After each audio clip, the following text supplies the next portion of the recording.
All right, Melanie is up next. Melanie and then Donald are our last two names on the list. Storytellers tonight.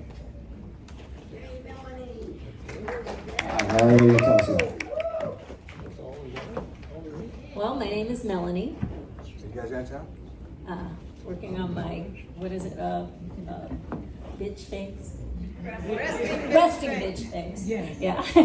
And also wanted to make a plug for my, I'm also a playwright, and we're going to end my play is premiering in a festival at the Carrollwood Players Theater the weekends of July 11th and July 19th. You guys may know arts really took a hit in Florida, so I'm trying to encourage people to get out and contribute to arts organizations. And this organization also took a major hit, and we really need to support them. So that's my little commercial, since that's been the kind of the theme tonight. So, I moved up here from Fort Myers, and I had a lovely house in Fort Myers. It was pretty big, and the living room was open to the dining room, which was open to the family room, and then there were French doors that led out to a lanai, and those same French doors, there were a second set of French doors that led out to that same lanai that were from my bedroom. And I could open it up, and just the breeze went through the house, and it was a wonderful little house. And I had also the greatest dog in the world, and his name was Doc. And I was getting ready one day and had all these doors open, and I was getting ready to go down to Naples, and my dog started a certain bark, which was an intruder bark. It was this woof, woof, woof, woof, just steady. And so I come out, and he's barking at this rattan furniture that is on the lanai. And so I lean down to see what he's barking at, and a snake, a black racer snake, opens his mouth to fit my head into it, right? I mean, it was just incredible. And so I scream, I move away, and I run into the house and close the one set of doors, and then I close the bedroom doors, and I get the dog inside with me. And I call my husband, and I said, "You have to come home right now, or we are moving." And he said, I said, "There's a snake on the lanai." The screen door was left open, and there's a snake on the lanai. And he said, "Well, close the doors." And I said, "I did, but he's still out there." And he said, "Melanie, what difference does it make?" I said, "Well, I'm going down to Naples, and this dog is on the lanai, or the snake is on the lanai." And he said, "So what does it have to do with anything?" I said, "You don't understand. I got to get him out of here." And he goes, "Just go take your shower, go down to Naples, forget about it."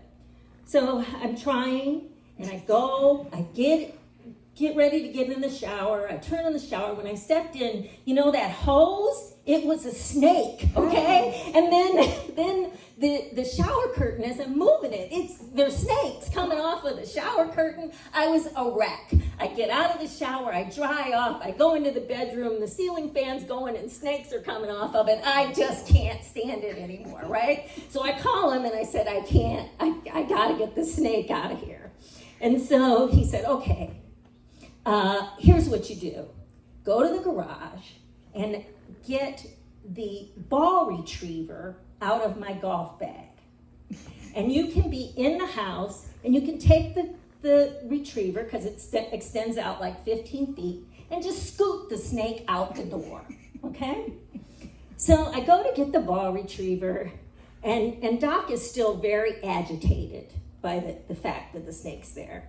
And I open the doors to the living room, that come from the living room and the dining room and the family room. So I'm in the family room, I open the doors, and I get the ball retriever, but ball retrievers are for when someone shanks their ball into a pond, right? So you have to be standing up and the thing goes down like this. So I can't get the snake because he's on the floor.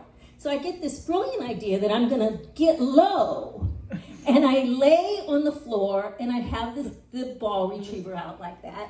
And Doc stops barking and he goes into the living room.